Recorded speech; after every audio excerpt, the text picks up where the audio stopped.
ನಮಸ್ಕಾರ ಗುರು, extra innings Kannada ಚಾನಲ್ಗೆ ಸ್ವಾಗತ. ನಮ್ಮ ಭಾರತ ತಂಡದ ಪರ್ಫಾರ್ಮೆನ್ಸು ಈ ಒಂದು ಸರಣಿಯಲ್ಲಿ ನೋಡಿದ್ರೆ ಯಾವ ಥರ ಫೀಲ್ ಆಗುತ್ತೆ ಅಂದರೆ ಇಲ್ಲೊಂದು ಸಮಸ್ಯೆ ಖಂಡಿತ ಇದೆ. ಯಾಕೆ ಅಂದರೆ ನಾವು T20 ವರ್ಲ್ಡ್ ಕಪ್ ಚಾಂಪಿಯನ್ಸ್ ಗುರು, ಬ್ಯಾಕ್ ಟು ಬ್ಯಾಕ್ ಚಾಂಪಿಯನ್ಸ್ ಆಗಿದ್ದೀವಿ. ಸೊ ಸಡನ್ ಆಗಿ ಐರ್ಲೆಂಡ್ ವಿರುದ್ಧ ಸರಣಿ ಸೋಲೋದಂತೆ, ಆಮೇಲೆ ಇಂಗ್ಲೆಂಡ್ ವಿರುದ್ಧ ಇವಾಗ ಕ್ಲೀನ್ ಸ್ವೀಪ್ ಆಗೋದಂತೆ, ವೈಟ್ ವಾಶೇ ಮಾಡಿಬಿಟ್ರು ಇಂಗ್ಲೆಂಡ್ ಅವರು. ಫಸ್ಟ್ ಮ್ಯಾಚ್ ಏನಾದರೂ ಗ್ಯಾಪಲ್ಲಿ ಮಳೆಯಿಂದ ರದ್ದಾಗಿರಲಿಲ್ಲ ಅಂದಿದ್ರೆ 5-0 ಆಗಿರೋದೇನೋ ಅನ್ನೋ ಥರ. ಬಟ್ ನನಗೇನಂದರೆ ಈ ಒಂದು ವಿಡಿಯೋದಲ್ಲಿ ಅಂದರೆ ಲೈವಲ್ಲೆಲ್ಲ ಪ್ರಾಪರಾಗಿ ಡಿಸ್ಕಸ್ ಮಾಡಿದ್ದೀವಿ ಏನೇನಾಯಿತು ಈ ಮ್ಯಾಚ್ ಬಗ್ಗೆ ಅಂತ. ಬಟ್ ನನಗೆ ಈ ವಿಡಿಯೋದಲ್ಲಿ ಇದಕ್ಕೆ ರೀಸನ್ ಏನು ಅಂತ, ಪ್ರಮುಖವಾದ ಕಾರಣವೇನಿರ್ಬೋದು, ಸೊ ಬುಡದಿಂದ ಹೋಗೋಣ ಸ್ವಲ್ಪ ಏನೇನು ಕಾರಣವಿರ್ಬೋದು ಅಂತ. ಅದಕ್ಕಿಂತ ಮುಂಚೆ ಸ್ವಲ್ಪ ಹೇಳ್ತೀನಿ ಮ್ಯಾಚಲ್ಲಿ ಏನೇನಾಯಿತು ಅಂತ. ಈ ಕಡೆ ಬಟ್ಲರ್ ಮತ್ತು ಬ್ರೂಕೋ ಭಯಂಕರ ಬ್ಯಾಟಿಂಗ್ ಮಾಡಿದ್ರು ಗುರು. ನಮ್ಮ ಕಡೆಯಿಂದ ಬೌಲಿಂಗ್ ಆ ಥರ ಆ ಲೆವೆಲ್ಗೆ ಬರಲಿಲ್ಲ. ಅಕ್ಷರ್ ಪಟೇಲ್, ಪ್ರಿನ್ಸ್ ಯಾದವ್ ಎಲ್ಲರೂ ಹೊಡ್ಸ್ಕೊಂಡ್ರು. ಅವರು ಹೈಯೆಸ್ಟ್ ಪಾರ್ಟ್ನರ್ಶಿಪ್ ಎಲ್ಲ ಮಾಡಿದ್ರು ಆ ಥರ. ಇನ್ನು ಬಟ್ಲರ್ 131 ಎಲ್ಲ ಬಂತು, ಹ್ಯಾರಿ ಬ್ರೂಕ್ 95 ಎಲ್ಲ ಬಂದಿದೆ ಗುರು. ಭಯಂಕರ ಬ್ಯಾಟಿಂಗ್ ಮಾಡಿದ್ರು ಅವರು.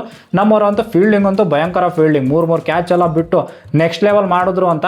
ಇನ್ನು ಬ್ಯಾಟಿಂಗಲ್ಲಿ ಬರೋದಾದರೆ ಅಫ್ಕೋರ್ಸ್ ಯಾರಾದರೂ ಒಬ್ಬರು ಸೆಂಚುರಿ ಹೊಡಿಬೇಕಾಗಿತ್ತು, ಬಟ್ ಯಾರ ಕಡೆಯಿಂದನೂ ಬರಲಿಲ್ಲ. ಒಂದು 50 ಅಲ್ಲಿ ಇಲ್ಲಿ ಬಂತು. ಇಶಾನ್ ಕಿಶನ್, ನಮ್ಮ ತಿಲಕ್ ವರ್ಮಾ ಎಲ್ಲ ಅವರೆಲ್ಲ ಸ್ವಲ್ಪ ಹೊಡೆದ್ರು. ಬಟ್ ಅಂದರೆ ಇಲ್ಲ ಗುರು, ಅಲ್ಲಿ 258 ಎಲ್ಲ ಚೇಸ್ ಮಾಡೋಕ್ಕಂತೂ ಅಸಾಧ್ಯ ಅನ್ನೋ ಥರನೇ. ಇವರು ಏನಾದರೂ IPL ಫ್ಲ್ಯಾಟ್ ಪಿಚರ್ಸ್ ಏನಾದರೂ ಇದ್ದಿದ್ರೆ ಮಾಡ್ಬೋದಿತ್ತೇನೋ, ಬಟ್ ಇಲ್ಲಿ ಮಾಡೋಕ್ಕಾಗಲಿಲ್ಲ. ಗ್ರೌಂಡ್ ಕೂಡ ದೊಡ್ಡದು ಇರೋದ್ರಿಂದ ಟೋಟಲ್ ಆಗಿ ಹೇಳ್ಬೇಕು ಅಂತಂದರೆ ನಾವು ಸರಣಿ ಸೋತ್ವಿ. ಈ ಮ್ಯಾಚ್ ಸೋತಿರೋದ್ರಿಂದ 4-0 ಸರಣಿ ಸಮಾಪ್ತಿಯಾಗಿದೆ. ಒಂದು ಖುಷಿ ವಿಚಾರ ಏನಂದರೆ ಅದೇ ಸರಣಿ ಮುಗ್ದಿರೋದೇ ಖುಷಿ ವಿಚಾರ. ಮರ್ಯಾದೆಗೋಸ್ಕರ ಲಾಸ್ಟ್ ಮ್ಯಾಚ್ ಗೆಲ್ಲಬೇಕು ಅಂತ ಹೇಳ್ತಾ ಇದ್ರು, ಅದನ್ನು ಗೆಲ್ಲಿಲ್ಲ ನಾವು. ಸಮಾನ ಮರ್ಯಾದೆ ಸ್ವಲ್ಪ ಹರಾಜಾಗಿದೆ ಅನ್ನೋ ಥರ ಫೀಲ್ ಆಗ್ತಾ ಇದೆ. ಬಟ್ ಓವರಾಲ್ ಆಗಿ ಹೇಳ್ಬೇಕು ಅಂತಂದರೆ ಸರಣಿ ಇವೆಲ್ಲ ಸೋಲೋದೆಲ್ಲ ಕೆಲವೊಂದು ಇದ್ದಿದ್ದೆ, ಅದೆಲ್ಲ ಸ್ವಲ್ಪ ಮ್ಯಾಚಸ್ ಎಲ್ಲ ಸೋಲೋದು ಗೆಲ್ಲೋದು ಅದೆಲ್ಲ ಇದ್ದಿದ್ದೆ. ಬಟ್ ರೀತಿ, ಆ ಸೋಲ್ತಾ ಇರೋ ರೀತಿ ನೋಡಿದ್ರೆ ಭಯಂಕರ ಅನ್ನಿಸ್ತಾ ಇದೆ. BCCI ಇದ್ರ ಬಗ್ಗೆ ರಿವ್ಯೂ ಎಲ್ಲ ಮಾಡ್ತಾರೆ. ಅಂದರೆ ಗಂಭೀರ್ ಆ್ಯಂಡ್ ಕೋ ಪರ್ಫಾರ್ಮೆನ್ಸ್ ಬಂದಿದೆ ಅಲ್ವಾ, ಮ್ಯಾನೇಜ್ಮೆಂಟ್ ಎಲ್ಲ ಏನೇನಿದೆ ಎಲ್ಲದ್ರ ಬಗ್ಗೆ ಪ್ರಾಪರಾಗಿ ರಿವ್ಯೂ ಮಾಡ್ತಾರೆ ಅಂತ ಹೇಳಿದ್ದಾರೆ. ಬಟ್ ಅವ್ರು ರಿವ್ಯೂ ಮಾಡೋಕ್ಕಿಂತ ನಾನೇ ಇದ್ರ ಬಗ್ಗೆ ಸ್ವಲ್ಪ ಮಾತಾಡೋಣ ಅಂತಿದ್ದೀನಿ. ಯಾಕಂದರೆ ಅವ್ರ ರಿವ್ಯೂ ನನಗೆ ಸ್ಕ್ಯಾಮೇ ಅಂತ ಅನಿಸುತ್ತೆ. ಬಟ್ ನನಗೆ ಮೇನ್ ರೀಸನ್ಸ್ ಏನೇನಿರ್ಬೋದು, ಫಸ್ಟು ಬುಡದಿಂದ ಹೋಗೋಣ. ಸೆಲೆಕ್ಷನ್ ಕಮಿಟಿ ಸೆಲೆಕ್ಷನ್ ಅಂದರೆ ಏನು, ಅಜಿತ್ ಅಗರ್ಕರ್ ಅವರು ಇದ್ದಾರಲ್ವ, ಹೆಡ್ ಸೆಲೆಕ್ಷನ್ ಅಂದರೆ head of the selection committee ಅಲ್ವಾ. ಸೊ ಅವ್ರು ಏನು ಯಾವ ಥರ ಕ್ರೈಟೀರಿಯಾ ಇಟ್ಟಿದ್ದಾರೆ, IPL ಪರ್ಫಾರ್ಮೆನ್ಸ್ ಗುರು. IPL ಅಲ್ಲಿ ನೀವು ಸಖತ್ತಾಗಿ ಪರ್ಫಾರ್ಮೆನ್ಸ್ ಮಾಡಿದ್ರೆ ಎಲ್ಲರೂ ಇರ್ತಾರೆ ಅಲ್ಲಿ, ವರ್ಲ್ಡ್ ಇಲ್ಲ ಇಡೀ ವರ್ಲ್ಡೇ ನೋಡ್ತಾ ಇರುತ್ತೆ. ಅಲ್ಲಿ ಪರ್ಫಾರ್ಮೆನ್ಸ್ ಮಾಡಿದ್ರೆ ನೀವು ಪಾಸ್ ಅಂತ ಲೆಕ್ಕ ಅಂತ. ಆ ಥರ ಕ್ರೈಟೀರಿಯಾ ಇದ್ದರೆ ಕೃಣಾಲ್ ಪಾಂಡೆ ಸೆಲೆಕ್ಟ್ ಆಗಬೇಕಾಗಿತ್ತು, ರಜತ್ ಪಟಿದಾರ್ ಸೆಲೆಕ್ಟ್ ಆಗಬೇಕಾಗಿತ್ತು, ನಮ್ಮ ಭುವನೇಶ್ವರ್ ಕುಮಾರ್ ಅವರು ಸೆಲೆಕ್ಟ್ ಆಗಬೇಕಾಗಿತ್ತು.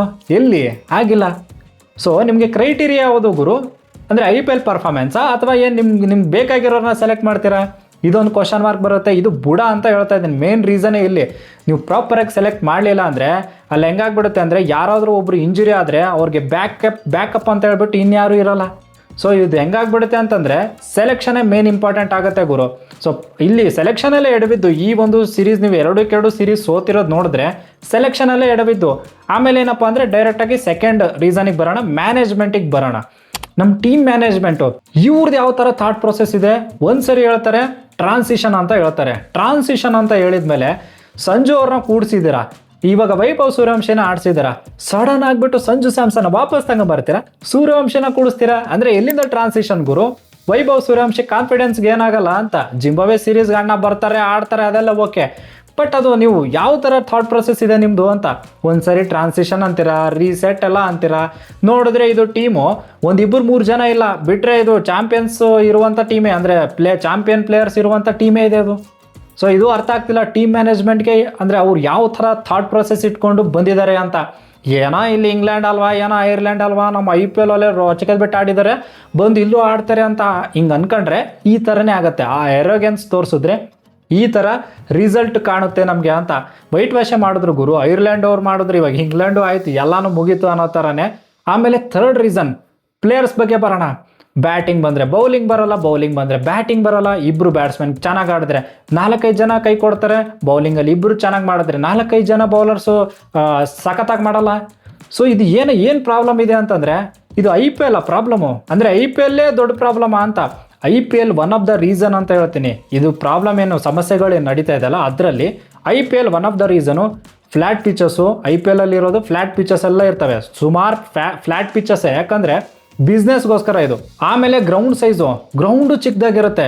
ಇವಾಗ ಯಾರಪ್ಪ ಅಂದರೆ ಜೋಫ್ರಾ ಆರ್ಚರ್ ಹೇಳಿದ್ರಲ್ಲ, ಗ್ರೌಂಡು ದೊಡ್ಡದಿಲ್ಲಿ, ಆಮೇಲೆ ನಾವು ಅಲ್ಲಿ ಅಂತಂದರೆ ಸ್ವಲ್ಪ ಫ್ಲ್ಯಾಟ್ ಎಲ್ಲ ಇರುತ್ತೆ, ಇಲ್ಲಿ ಸೀದಾ ಗುಡ್ ಲೆಂತು ಸ್ವಲ್ಪ ಎಕ್ಸ್ಟ್ರಾ ಬೌನ್ಸ್ ಸಿಗುತ್ತೆ, ಹಾಕಿದ್ರೆ ಸಾಕು ಅಂತ. ಸೊ ಅವ್ರಿಗೆ ಗೇಮ್ ಪ್ಲ್ಯಾನ್ ಗೊತ್ತಿದೆ, ಪ್ರಾಪರ್ ಪ್ಲ್ಯಾನ್ ಎಲ್ಲ ಗೊತ್ತಿದೆ, ಈ ಥರ ಇರುತ್ತೆ ಪಿಚ್ ಹಿಂಗೆ ಅಂತ. ಇವರು IPL ಅಲ್ಲಿ ಫ್ಲ್ಯಾಟ್ ಪಿಚ್ಚಲ್ಲಿ ಜಾಸ್ತಿ ಫ್ಲ್ಯಾಟ್ ಪಿಚ್ಚರ್ಸಲ್ಲೇ ಆಡಿರೋದ್ರಿಂದ, ಆಮೇಲೆ ಗ್ರೌಂಡ್ ಸೈಜು ಕಮ್ಮಿ ಇರೋದ್ರಿಂದ ಇವ್ರಿಗೆ ಅನುಭವನೇ ಇರಲಿಲ್ಲ ಹುಡುಗರಿಗೆ. ಅನುಭವ ಅಂದರೆ ಎಸ್ಪೆಷಲಿ ನಮ್ಮ ವೈಭವ್ ಸೂರ್ಯವಂಶಿ ಅಂತ, ಬಾಕಿ ಇರೋರಿಗೆಲ್ಲ ಸ್ವಲ್ಪ ಅನುಭವ ಇದೆ ಗುರು. ಸೊ ಇದು ಹೆಂಗಾಗ್ಬಿಡುತ್ತೆ ಅಂದರೆ, ನೀವು ಹೋಮ್ ಗ್ರೌಂಡಲ್ಲಿ ಸಖತ್ತಾಗಿ ಆಡ್ತಿದ್ದಾರೆ, ಇಲ್ಲಿ ಯಾಕೆ ಈ ಥರ ಅಂತ. ಸೊ ಇಲ್ಲಿ ಪಾಠ ಕಲಿಯೋದೇನಪ್ಪ ಅಂತಂದರೆ, ನೀವು ಹೋಮ್ ಬುಲೀಸ್ ಆಗಬಾರ್ದು, ಫಾರಿನಲ್ಲೂ ಸಖತ್ತಾಗಿ ಆಡಬೇಕು ಅಂತ ಅಂಡರ್ ಅಚೀವ್ ಮಾಡಿದ್ದೀವಿ ಗುರು ನಾವು ಫಾರಿನ್ ಪಿಚ್ಚರ್ಸಲ್ಲೆಲ್ಲ ನೋಡಿದ್ರೆ. ಆಮೇಲೆ ಇನ್ನೊಂದೇನೆಂದರೆ, ಕಂಪೇರ್ ಮಾಡಿದ್ರೆ ನೀವು ನಮ್ಮದು ಸ್ಪಿನ್ ಬೌಲಿಂಗು, ಅವ್ರದ್ದು ಸ್ಪಿನ್ ಬೌಲಿಂಗು, ನಮ್ಮ ಕಡೆ ನೋಡಿದ್ರೆ ಅಕ್ಷರ್ ಪಟೇಲು ಅಣ್ಣನ್ ನೋಡಿದ್ರಲ್ಲ ಇವತ್ತು ಯಾವ ಥರ ಬಂತು ಅಂತ, 63 ಓಡಿಸ್ಕೊಂಡವ್ರೆ ಅಲ್ವಾ. ವರುಣ್ ಚಕ್ರವರ್ತಿ ಮಿಸ್ಟ್ರಿ ಇರೋದು ಮಿಸ್ಟ್ರಿ ಥರನೇ ಇಲ್ಲ ಇವಾಗ. ಆಮೇಲೆ ರವಿ ಬಿಷ್ಣಯ್ ಅವ್ರದ್ದು ಹೆಂಗೆ ಬಂತು ಗೊತ್ತು ನಿಮಗೆ. ಆಮೇಲೆ ನಮ್ಮದು ಓವರಾಲ್ ಆಗಿ ಹಿಂಗೆ ನೋಡಿದ್ರೆ ಸ್ಪಿನ್ ಡಿಪಾರ್ಟ್ಮೆಂಟು ನೀವು ನೋಡಿ, ಕುಲ್ದೀಪ್ ಯಾದವ್ ಇದ್ರು, ಅವ್ರದ್ದು ಪರ್ಫಾರ್ಮೆನ್ಸ್ ಆ ಥರ ಬರಲಿಲ್ಲ. ಸೊ ನಾವು ಯುಜವೇಂದ್ರ ಚಹಲ್ಗೆ ಹೋಗ್ಬೇಕಾ. ಆಮೇಲೆ ಇನ್ನೊಂದೇನೆಂದರೆ, ಕೃನಾಲ್ ಪಾಂಡ್ಯ ಗುರು ಸಖತ್ತಾಗಿ ಹಾಕಿದಾರಲ್ವ, ಅವ್ರನ್ನ ತಗೊಳ್ಳಿಲ್ಲ ಇವರು. ಸೊ ಒಂಥರ ಕ್ವಶನ್ ಮಾರ್ಕ್ಸ್ ಇದ್ದಾವೆ ನಮ್ಮದು ಸ್ಪಿನ್ ಡಿಪಾರ್ಟ್ಮೆಂಟ್. ಯಾಕಂದರೆ ನೀವು ಇಂಗ್ಲೆಂಡಲ್ಲಿ ನೋಡಿದ್ರೆ, ಇಂಗ್ಲೆಂಡ್ ಪರವಾಗಿ ಹೇಳಬೇಕು ಅಂದರೆ ಆದಿಲ್ ರಶೀದು ವಿಕೆಟ್ ಟೇಕರ್ಸು, ಆಮೇಲೆ ವಿಕೆಟ್ ತಗೊಂಡಿದ್ದಾರೆ, ಆಮೇಲೆ ವಿಲ್ ಜಾಕ್ಸ್ ವಿಕೆಟ್ಸ್ ತಗೊಂಡಿದ್ದಾರೆ, ಲಿಯಾಮ್ ಡಾಸನ್ನು ತಗೊಂಡವನೇ ಅಣ್ಣ. ಸೊ ಅವ್ರು ವಿಕೆಟ್ಸ್ ತಗೊಂಡ್ರು, ನಮ್ಮವ್ರು ವಿಕೆಟ್ಸ್ ತಗೊಳ್ಳೋಕ್ಕೆ ತಡ್ಕಾಡ್ತಾ ಇದ್ರು ಅಲ್ಲಿ. ಆಮೇಲೆ ಎಕಾನಮಿನೂ ಹಂಗೆ ಇದೆ ಗುರು, ನೀಟಾಗಿ ಗೊತ್ತಾ ಇದ್ರಪ್ಪ. ಯಾರು ಬಟ್ಲರು ಮತ್ತು ಹ್ಯಾರಿ ಬ್ರೋಕೆಲ್ಲ ಹೊಡೆದಿರೋದು ನೋಡಿದ್ರೆ ಭಯಂಕರ ಹೊಡೆದ್ರು ಗುರು. ಸೊ ಆ ಥರ ಅಂದರೆ ಇದು ಒಂದು ರೀಸನ್ ಅಂತ, ಮೇನ್ ರೀಸನ್ ಅನ್ನೋ ಥರ ಕಾಣಿಸ್ತಾ ಇದೆ. ಯಾಕಂದರೆ ನಮ್ಮ ಹತ್ರ ಸ್ಪಿನ್ನರ್ಸೇ ಇಲ್ವಾ ಅನ್ನೋ ಥರ ಫೀಲ್ ಆಗ್ತಿದೆ ಗುರು ಇವಾಗ. Proper out and out spinners ಯಾರಾದರೂ ಇದ್ದಾರಾ, ಅದು ಎಕ್ಸ್ಪೀರಿಯನ್ಸ್ ಇರುವಂಥದ್ದು. ಸೊ ಅದು ಕ್ವಶನ್ ಮಾರ್ಕ್ ಇದೆ. ಇದೆಲ್ಲ ಯಾಕೆ ಮಾತಾಡ್ತಿದ್ದೀವಿ ಅಂತಂದರೆ, ಆಸ್ಟ್ರೇಲಿಯಾದಲ್ಲಿ T20 ವರ್ಲ್ಡ್ ಕಪ್ ಇರೋದ್ರಿಂದ, ಆಮೇಲೆ ಒಲಿಂಪಿಕ್ಸ್ ಎಲ್ಲ ಇರೋದ್ರಿಂದ ಇವಾಗಲೇ ಸ್ವಲ್ಪ ಬುನಾದಿ ಕರೆಕ್ಟಾಗಿರಲಿ ಅಂತ. ಈ ಸೆಲೆಕ್ಷನ್ ಕಮಿಟಿನೇ ಕರೆಕ್ಟಾಗಿದ್ದರೆ ಎಲ್ಲ ಕರೆಕ್ಟಾಗಿ ಹೋಗುತ್ತೆ. ಆಮೇಲೆ ಮ್ಯಾನೇಜ್ಮೆಂಟು ಸ್ವಲ್ಪ ಥಾಟ್ ಪ್ರೊಸೆಸ್ ಪ್ರಾಪರಾಗಿ ಮಾಡಿಕೊಂಡ್ರೆ ಪ್ಲೇಯರ್ಸ್ ಎಲ್ಲ ಮಾಡ್ತಾರೆ. ಆಮೇಲೆ ಇನ್ನೊಂದು 4ನೇ ಮೇನ್ ರೀಸನ್ ಏನಂದರೆ ಫೀಲ್ಡಿಂಗ್ ಗುರು. ಈ ಇಂಪ್ಯಾಕ್ಟ್ ಪ್ಲೇಯರ್ IPL ಅಲ್ಲಿ ಬಂದಿರೋದ್ರಿಂದ ಇವರು ಬೌಲಿಂಗ್ ಸ್ವಲ್ಪ 2 ಓವರ್ ಬೌಲಿಂಗ್ ಮಾಡೋದು, ಕೂತ್ಕೊಂಡ್ಬಿಡೋದು, ಸ್ವಲ್ಪ ಬ್ಯಾಟಿಂಗ್ ಮಾಡೋದು, ಕೂತ್ಕೊಂಡ್ಬಿಡೋದು, ಫೀಲ್ಡಿಂಗೇ ಇಲ್ಲ. ಇವಾಗ ದೂಬೆ ಅವರು ಕ್ಯಾಚ್ ಬಿಟ್ಟಿದ್ದು ನೋಡಿದ್ರಲ್ಲ ನೀವು, ಅಣ್ಣ ಹಿಂಗೆ ಹೋಗ್ತಾ ಇದ್ದಾರೆ, ಅದು ಗಾಳಿಲೇ ಬಾಲಿಂಗ್ ತೇಲಾಡ್ಕೊಂಡು ಬೇರೆ ಕಡೆನೇ ಹೋಯ್ತು, ಅಣ್ಣ ಬೇರೆ ಕಡೆನೇ ಬಿದ್ದಿದ್ದಾರೆ. ಆಮೇಲೆ ಸುರೇಶ್ ಶೆಡ್ಗೆ ಕ್ಯಾಚ್ ಬಿಟ್ರು ಗ್ಯಾಪಲ್ಲಿ, ಆಮೇಲೆ ಇಶಾನ್ ಕಿಶನ್ ಬೇರೆ ಕೈಯಲ್ಲಿ ಇರೋದು ಕ್ಯಾಚ್ ಬಿಟ್ರು. ಕ್ಯಾಚಸ್ ಅಂತೂ ತುಂಬ ಬಿಡ್ತಾ ಇದ್ದಾರೆ. ಸೊ ಇದು ಇಂಪ್ಯಾಕ್ಟ್ ಪ್ಲೇಯರ್ ರೂಲೂ ಸ್ವಲ್ಪ ಪ್ರಾಬ್ಲಮ್ ಅಂತೂ ಆಗಿದೆ. IPL ಪ್ರಾಬ್ಲಮ್ ಅಂದರೆ IPL one of the problem ಆದರೆ, ಅದರಲ್ಲಿ ಇದೆಲ್ಲ ಕರೆಕ್ಟಾಗಿ ಮಾಡಿಕೊಂಡ್ರೆ ಉತ್ತಮ ಆಗುತ್ತೆ ಅಂತ. ಅಂದರೆ ಲೈಕ್ ಇಲ್ಲಿಂದನೇ ಸ್ಟಾರ್ಟ್ ಆಗಲಿ ಅಂತ ಗುರು. ಆಮೇಲೆ ಪಂದ್ಯದ ಬಗ್ಗೆ ಅಂತೂ ಪ್ರಾಪರಾಗಿ ಲೈವಲ್ಲೆಲ್ಲ ನೀಟಾಗಿ ಡಿಸ್ಕಸ್ ಮಾಡಿದ್ದೀವಿ, ಏನಾಯಿತು ಏನಿಲ್ಲ ಏನು ಕತೆ ಅಂತ. ಇನ್ನು ಈ ವಿಡಿಯೋದಲ್ಲಿ ನನಗೆ ಏನು ಅನಿಸಿದೆ ಅಂತ ಅಂದರೆ, ಪ್ರಮುಖ ಕಾರಣಗಳೇನು ಇದ್ರ ಬಗ್ಗೆ ಸ್ವಲ್ಪ ಮಾತಾಡೋದಿತ್ತು, ಅದ್ರ ಬಗ್ಗೆ ಮಾತಾಡಿದ್ದೀನಿ. ನಿಮ್ಮ ಅನಿಸಿಕೆ ಏನಿದ್ರು ಕಮೆಂಟ್ ಬಾಕ್ಸಲ್ಲಿ ತಿಳಿಸಿ. ಆಮೇಲೆ ಈ ವಿಡಿಯೋ ನಿಮಗೆ ಇಷ್ಟ ಆದರೆ ಪ್ಲೀಸ್ ಲೈಕು, ಶೇರು, ಸಬ್ಸ್ಕ್ರೈಬ್ ಮಾಡೋದು ಮಾತ್ರ ಮರಿಬೇಡಿ ಅಂತ ಹೇಳ್ತಾ, that's it for the day. Bye. ಜೈ ಕರ್ನಾಟಕ. ಮತ್ತೆ ಭೇಟಿಯಾಗೋಣ. ನಮಸ್ಕಾರ.